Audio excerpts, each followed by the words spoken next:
Olá, seja mais uma vez bem-vindo ao nosso canal. Quero agradecer a você que está nos assistindo e pedir mais uma vez que, se você ainda não é, inscreva-se no canal, deixe o seu like e também compartilhe os nossos vídeos para que nós possamos alcançar mais pessoas com a Palavra de Deus. Hoje é domingo, dia 12 de abril, domingo de Páscoa. O calendário ocidental celebra esta data e eu gostaria de pensar exatamente a respeito de Páscoa, porque ele é um tema bíblico e também é um tema que se tem muita confusão até hoje a respeito do que realmente significa para nós cristãos do século XXI.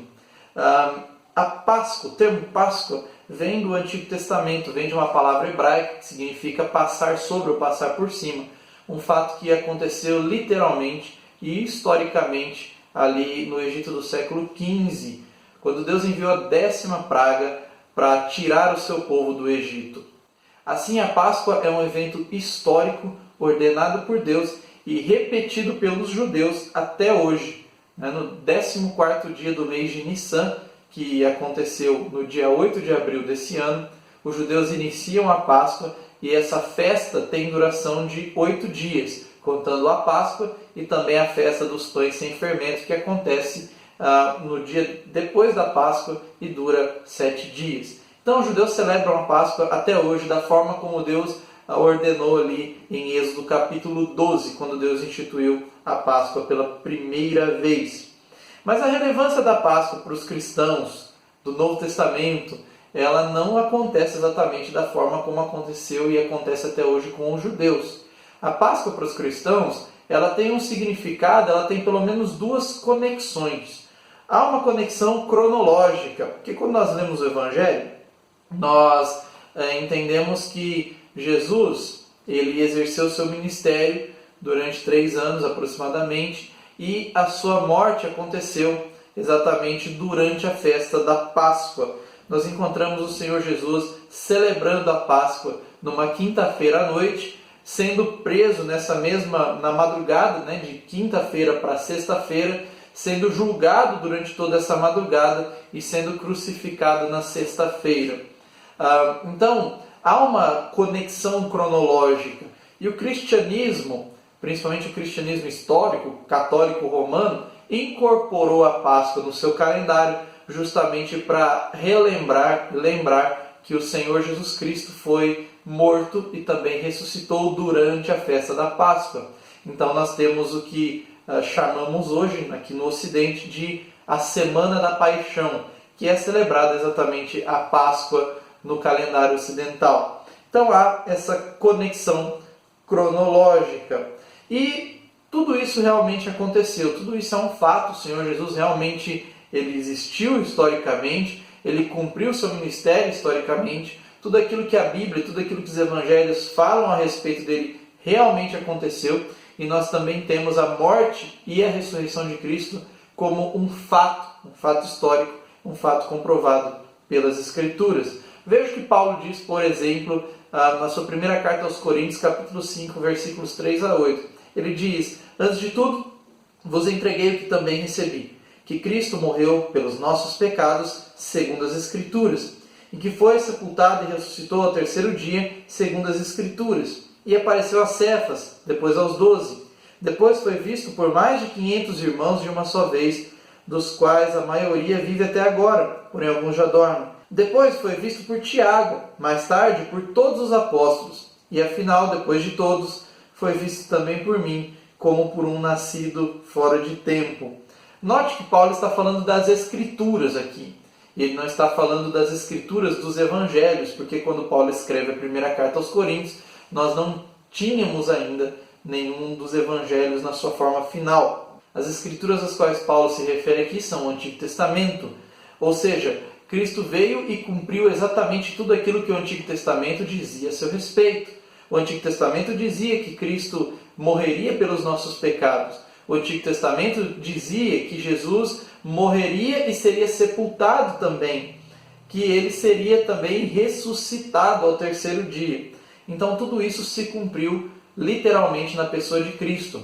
A ressurreição de Cristo é um fato histórico e cronologicamente nós ocidentais celebramos essa ressurreição no domingo de Páscoa, porque foi exatamente num domingo que o Senhor Jesus ressuscitou.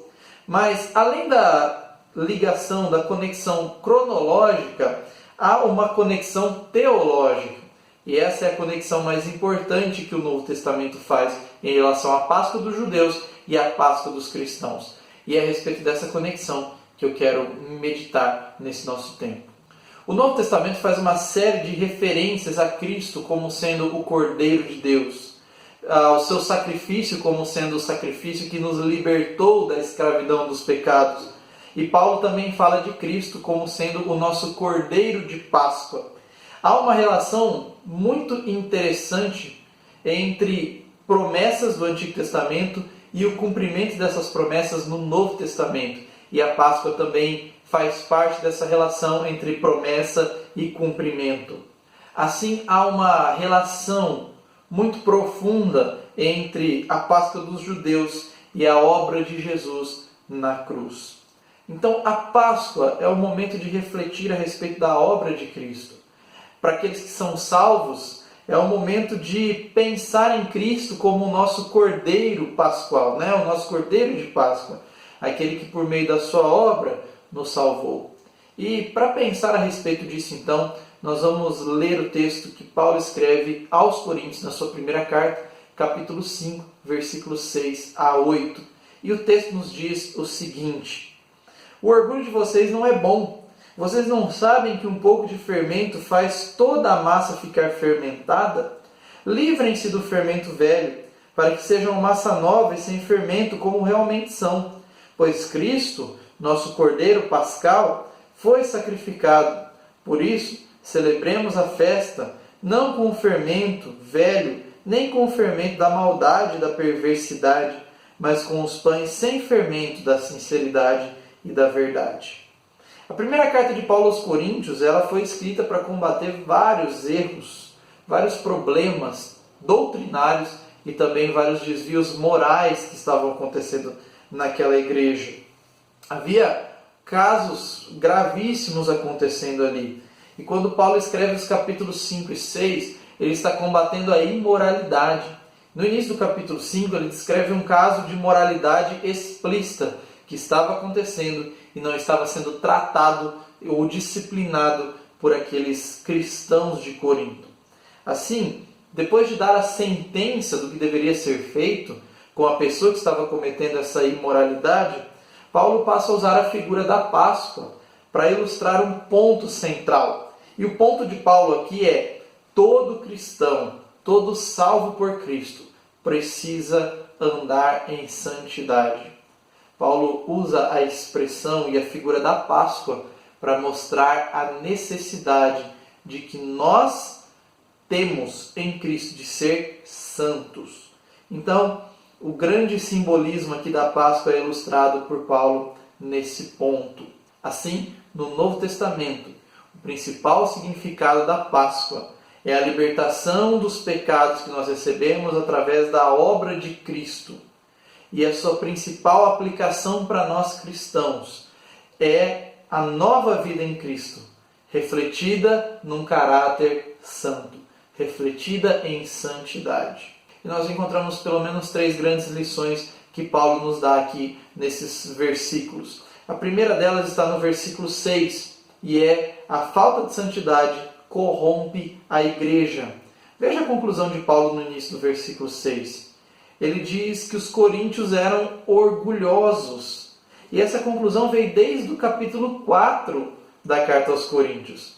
Eles eram orgulhosos, alguns estavam ali aproveitando a ausência de Paulo para rebaixar a sua autoridade apostólica e querer eles mesmos mandar na igreja de Corinto. Foi o orgulho daquela igreja que os impediu de tratar o pecado como ele deveria ser tratado. Ao invés de eles estarem tristes e se lamentando profundamente pelo caso de imoralidade que estava acontecendo ali, eles estavam orgulhosos e não estavam fazendo nada a respeito disso. Por isso Paulo está falando de orgulho. O pecado não tratado naquela igreja estava causando a sua própria ruína. Para tratar o assunto então, Paulo vai falar de uma figura muito importante na celebração da Páscoa, que é o fermento. É muito interessante notar que o texto que institui a Páscoa o texto de Êxodo capítulo 12 é muito claro em relação ao uso do fermento. Era expressamente proibido ter qualquer alimento fermentado na Páscoa. Não se podia consumir fermento durante a Páscoa. Deus é muito claro a respeito disso. A razão para isso é o simbolismo associado ao fermento. É importante destacar que o fermento em si não representa nenhum tipo de dano, nenhum tipo de mal ao ser humano. E a Bíblia, no Novo Testamento, não faz qualquer proibição ao uso de fermento para a nossa alimentação. Não é isso que está sendo dito. A razão para a proibição do fermento na Páscoa é porque ele representa, em diversos textos da Bíblia, o mal ou o pecado. É exatamente essa figura que Paulo toma e usa no versículo 6, ao falar de pecado. Quando Paulo diz um pouco de fermento leveda toda a massa, um pouco de fermento faz com que toda a massa fique fermentada, o ponto é, assim como uma pequena quantidade de fermento é suficiente para inchar toda uma quantidade de massa, um pouco de pecado não tratado e explícito dentro da igreja também é suficiente para contaminar e tomar conta de toda a igreja, de toda a comunhão da igreja. Com isso, o que está sendo dito por Paulo é que pecado não tratado contamina a igreja. Evidentemente que o pecado da imoralidade e do orgulho não eram os únicos pecados na igreja de Corinto. Mas as coisas não começaram assim ali. Há uma relação progressiva e destrutiva do pecado dentro da igreja. Quando um simples pecado não é tratado como deveria ser, as coisas podem se tornar muito piores com o passar do tempo. Foi o que aconteceu com a igreja de Corinto. Portanto, a santidade individual, ela se reflete e ela também é refletida no coletivo. A Bíblia nos ordena a confessar e deixar os nossos pecados. E nós precisamos ter a consciência de que os nossos pecados, muitas vezes, a nossa falta de santidade, ela afeta a comunhão de toda a nossa igreja local. Isso é muito perigoso, isso é muito danoso. E, portanto, nós precisamos usar isso como uma motivação para que nós vivamos em santidade, por amor ao Senhor e por amor também à igreja da qual nós fazemos parte. Essa é a primeira lição que Paulo tem a ensinar aos coríntios e também a nós. Se nós não vivermos na prática da santidade, não apenas a nossa vida, mas a vida dos nossos irmãos, a comunhão da nossa igreja também será afetada e danificada por causa do nosso pecado não tratado. Há também uma segunda lição que Paulo fala aqui. A santidade, ela é um reflexo da nossa nova natureza. Veja que interessante o que Paulo diz no versículo 7. Ele ordena, portanto, livrem-se do fermento velho. E aqui há uma alusão ao costume dos judeus. Sempre que acontecia a Páscoa, os judeus eles varriam para fora da casa todos os pedaços de pão fermentado que havia naquela casa. Eles limpavam a casa com muito cuidado para que não fosse encontrado absolutamente nada fermentado naquela casa. Evidentemente que isso não é ordenança lá de Êxodo capítulo 12. Deus não ordena que varresse as casas e extraísse ali todas as migalhas fermentadas. Mas isso era uma prática comum, porque os judeus entendiam que não poderia haver absolutamente nenhum fermento nas casas onde eram celebradas a Páscoa.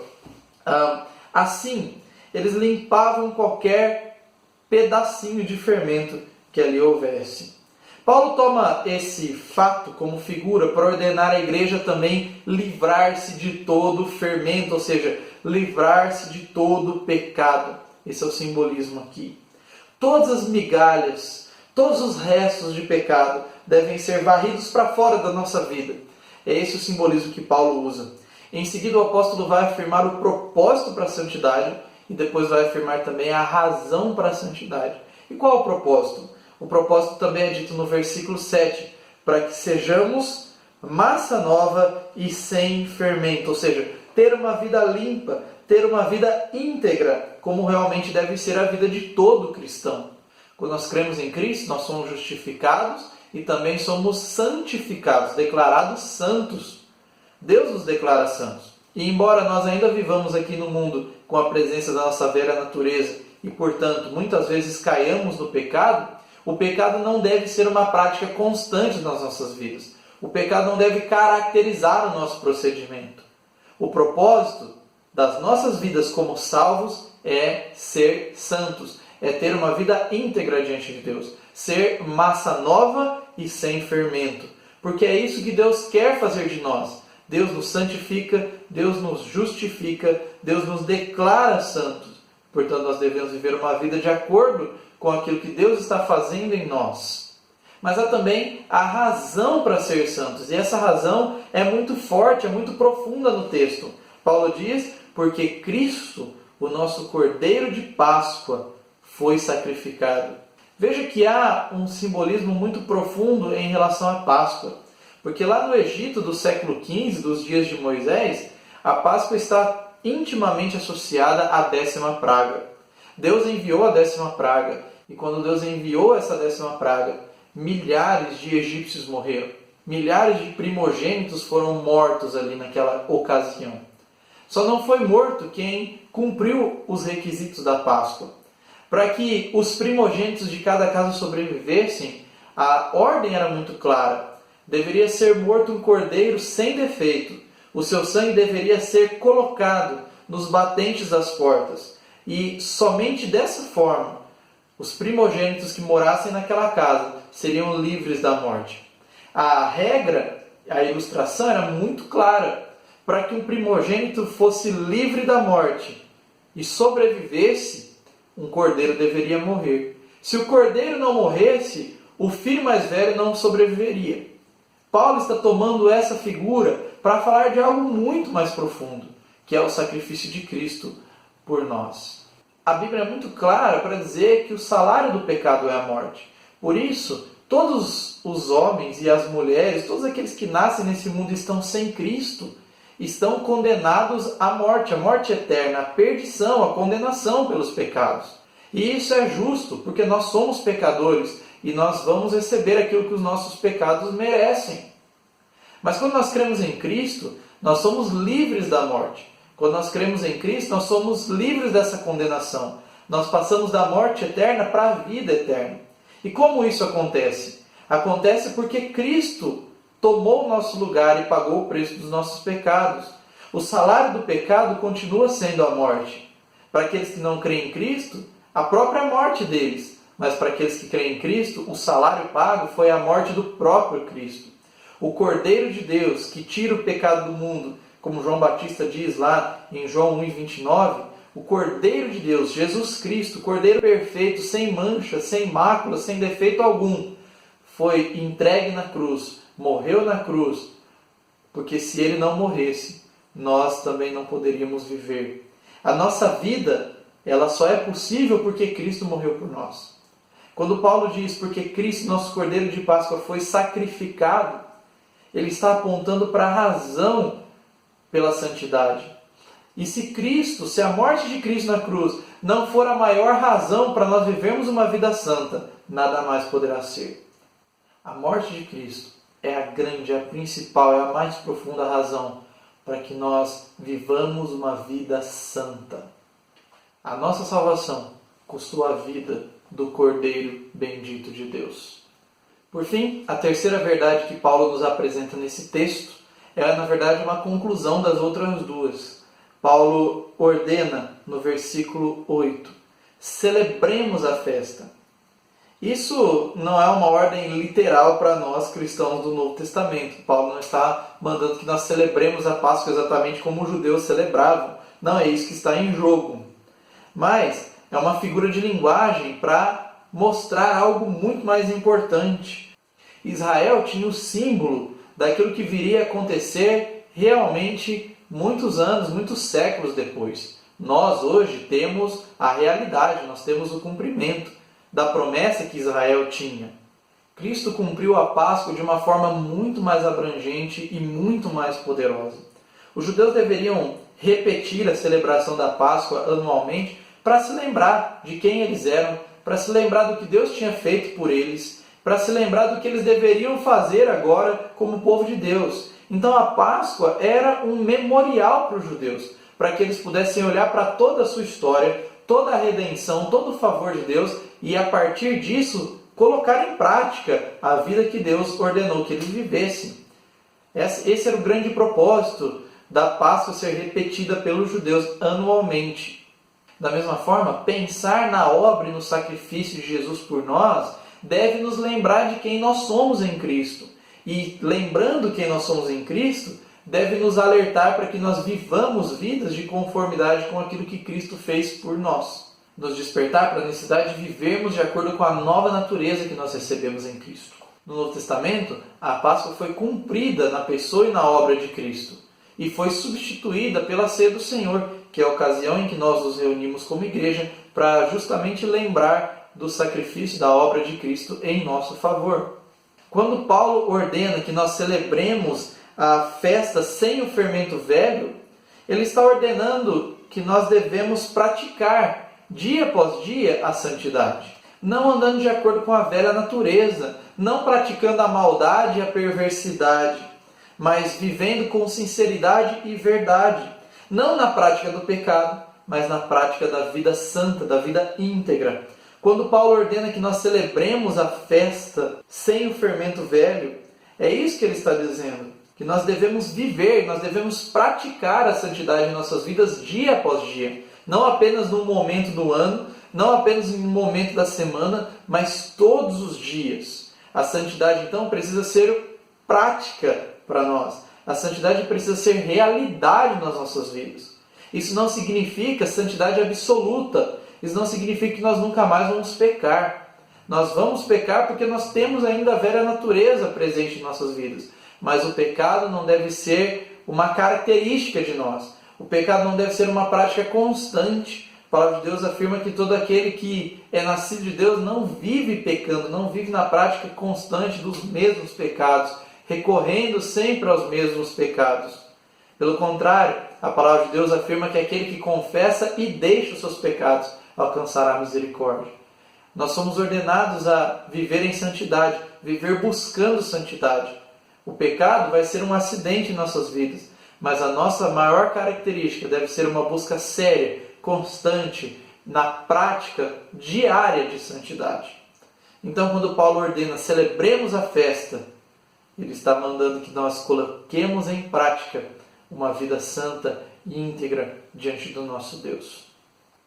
A Páscoa é para nós muito mais do que uma data comercial ou uma data em que nós vamos comer mais chocolate. A Páscoa, embora o mundo tente ofuscar o seu real significado, ela é um momento de olharmos para Jesus Cristo, o Cordeiro bendito de Deus, que deu a sua vida por nós na cruz. É um momento de sermos gratos a Deus pela sua infinita graça, que por meio da obra de Cristo pagou o preço dos nossos pecados, nos resgatou da escravidão do pecado e nos livrou da perdição e da morte eterna. Páscoa é um momento de olhar para o Cordeiro bendito de Deus, que sofreu, que padeceu na cruz, mas que ao terceiro dia ressuscitou com poder e glória, está vivo pelos séculos dos séculos e voltará para nos buscar.